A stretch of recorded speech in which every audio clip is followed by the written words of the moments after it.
I don't think it was fair at all. Somebody's dead, and he caused it. This kind of stuff is nauseating to me on both sides. It's nauseating to the American public. Enough is enough. Stop attacking private equity.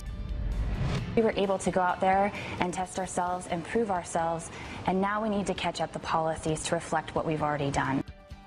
Good evening, everybody, and welcome to RFL. I'm Richard French, and thank you for joining us this Tuesday evening, May 22nd. Got a lot to cover this hour, but first, the sentencing of Darun Ravi. As you know by now, he got 30 days, and many people are asking, myself included, if that is a fitting punishment. We'll also stay in New Jersey, and we'll focus on the mayor of Newark, Cory Booker, as he backtracks today after slamming the president on one of his key tactics. Newark mayor quickly eating his own words. Did he just commit political suicide? And later, women in combat, not in the military, but on the front lines. Would you be comfortable seeing women serve side by side among the flying the bullets? We're going to get into that. And then gay politics. Did you ever think you'd see the day when one of the probable leading candidates to the mayor of New York would be a gay married woman? Well, get ready. The future is here. All that and much more. It's coming up on RFL. But let's start with the fallout from the sentencing of Darun Ravi. Fox 1's Christy Duffy. She's in first position with the very latest. I'm satisfied do not warrant a prison term. Judge Glenn Berman telling Darun Ravi he's only required to serve out 30 days in county jail for his crimes. He was convicted in March of invading his ex-roommate's privacy by spying with a webcam as he kissed another man. A jury determined Ravi's comments about his roommate were biased. Tyler Clementi committed suicide in the days after finding out. But the judge explained Monday that he doesn't believe New Jersey lawmakers thought of a case like this when creating the bias intimidation statute, under which Ravi could have gotten up to 10 years in state prison. I have read the bias statutes in what appears to be 39 other states. If you look at the bias statutes throughout the country, you will find that most of them are sentencing enhancers for crimes associated with assaultive or violent behavior. I think the bias intimidation laws in this state do have to be amended. Alan Zagas has been practicing criminal law in New Jersey for over 25 years and followed the case closely. Zagas' niece committed suicide at age 14 in Connecticut due to cyberbullying. He says New Jersey's bias law needs to be clarified on whether physical intimidation or abuse is required to prosecute. In the case of Darun Ravi, there was no physical intimidation evidenced. Ravi wasn't charged in connection to Tyler's death. When you're dealing with issues like bias, there's a thin line between what is protected speech under the First Amendment and what is prohibited. And courts have grappled with this issue. And for that reason, many of the laws, as the judge pointed out, are tailored towards instances of physical abuse. The vagueness of New Jersey's bias intimidation law makes good grounds for an appeal, according to Zagas, but he says that the invasion of privacy counts will be tougher to reverse because the prosecution presented such a strong case for those charges. The defense has already filed for a case appeal. Middlesex County Prosecutor's Office announced they will appeal the sentence, stating they expected much more. Zagas says because the judge's sentence was far below the ordinary for these charges, appellate courts will be looking closely as to whether he had the right to deviate. This is a very difficult case, and it's tragic on both sides, as the judge had noted. There is no right answer. The judge did the best that he could with it. Whether what he did was correct will be left to the higher courts. In Chatham, Christy Duffy, FiOS 1 News. And joining us now to break it all down for us, Mark Poirier, a professor at the Seton Hall University School of Law. He's written extensively in the field of both law and sexual orientation. Professor Poirier, thank you very much for a few minutes. I appreciate it. It's a pleasure to be here. Well, like many, were you surprised when Judge Berman at the end said, you're going to get probation, you're going to pay a fine, you're going to do 30 days in jail? Did you think in effect, the punishment fit the crime? I was surprised. I appreciate the effect that Judge Berman's compromise. He said it wouldn't please anybody, and I think he's right. I might have given Ravi a little bit more time if it had been me looking at all of the factors, but I think it's within the range of the judge's discretion. So I think given Ravi's youth and that he's a first-time offender, my belief is that Berman was trying to craft a remedy that would actually do as much as he could to fix things. The second-degree bias conviction usually carries incarceration longer than 30 days. Do you think there's a decent chance for appeal here, just on those grounds alone? Well, the legal standard in New Jersey has to do with serious injustice. Otherwise, you can't get down as low as he got. So I think the question will be how much deference you give to the judge's findings. I probably believe there's not as much chance for appeal, but we'll find out because the prosecutors are going to go for it, I believe. You know, for me, the layperson, the part of this where I think people skip over and why I thought, for whatever it's worth, that the sentence shouldn't have been longer was, it wasn't that he just surreptitiously recorded his roommate here, a violation of privacy. He consciously built an audience for the sole purpose of creating an embarrassing situation for his roommate. And did he know it would lead to suicide? I have to assume no. But he created the environment and then built an audience for it. To me, he's not a 12-year-old. He may be a young adult, but he's still an adult here.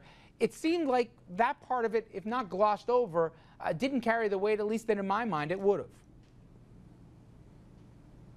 Okay, well, I agree with you. I think the worst part of Ravi's behavior is the activity building up to the second attempt to look into the room, because he was building an audience and was planning to expose or humiliate his roommate. And from my understanding of the verdicts as they came down and from jury interviews, that really was persuasive to them too as to some kind of bias towards Ravi. So I agree with you on that part.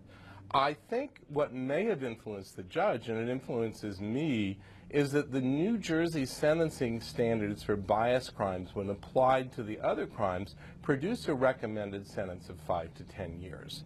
And I think that was excessive. Not even the prosecutor asked for, clearly, for a sentence in that range.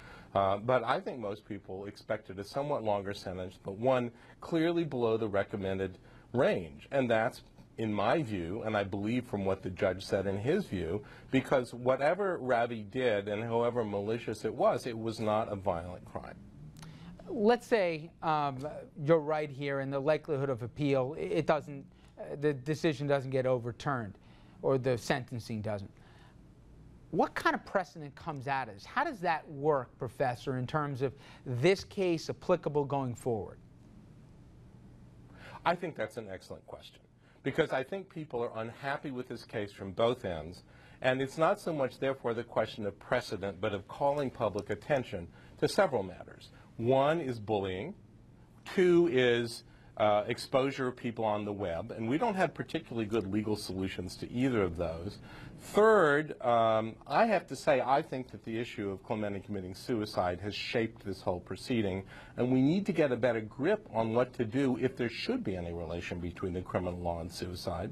Technically there isn't, but it's clear to me that the whole proceeding was shaped this way. And then finally, I think we need to get a better handle on how to use New Jersey's, what it's called as a bias intimidation law, but it's actually a hate crime law. And there may be some attempt to rewrite it, to re-examine how it should be applied. So all of those are new questions. And then we also have the question you pointed out, which is, do you draw a clear line between somebody who's 17 and 11 months and somebody who's 18 and 1 month in terms of criminal punishments? The law does in some ways, but in terms of sentencing, it actually does provide some acknowledgement for youth and first-time offense. Professor Poirier, I really appreciate a few minutes. Thank you so much. You're most welcome. All right, let me bring in the table on this. Dominic Carter, of course, and Andrew Whitman. Dominic, Andrew. Thank you. All right. The day after, while reaction was mixed, I think the consensus was they didn't want to see the book completely thrown at Ravi, but they thought he got off easy. And it's interesting why. I'm getting from a lot of people, hey, if this is the new standard, what's the message being sent? And then others, he didn't really seem to have a lot of contrition here, and maybe he didn't, you know, it's a big difference between pushing someone over a bridge and creating an environment that made a guy distraught and who knows what was in the mind, but nonetheless, he played a role in it. You surprised the day after some of the fallout on this? I'm not surprised at all. I think universal, there's a sentiment that this was a slap in the face to the Clemente family, to the gay community. As far as Yet some of the gay community were some of the most vocal people saying that there should be probation in this case, not jail time. So it wasn't like you could have predicted how the fallout would have happened here. Yeah, but this sentence isn't about making the Clemente family feel better, although we might like if it was. It's not about, you know, the gay community or bullying. It's about this one particular crime and what's justice for that. And, you know, I think there are a lot of people who thought that if you were going to miss low in terms of the sentencing, what came down might have actually been too low. But again, we're talking about invasion of privacy. It's not. No, but I don't understand, Andrew, why you keep saying that. It's a lot more than invasion of privacy. There's the bias element. I mean, I know we respectfully disagree on this, but, you know, it just seems like it was a slap on the wrist. And as far as the young man, Mr. Ravi, we don't know, as far as showing some contrition, we would all imagine that that's the right thing to do. But in fairness to him, we don't know what his lawyers are telling him. His lawyers may have said. And I mentioned this in the interview, there is already an appeal that's been filed. We'll see if by the prosecutors. If it'll move forward. And they have a strong case. I saw a quick comment that came from our friends over at The Record, Mike Kelly.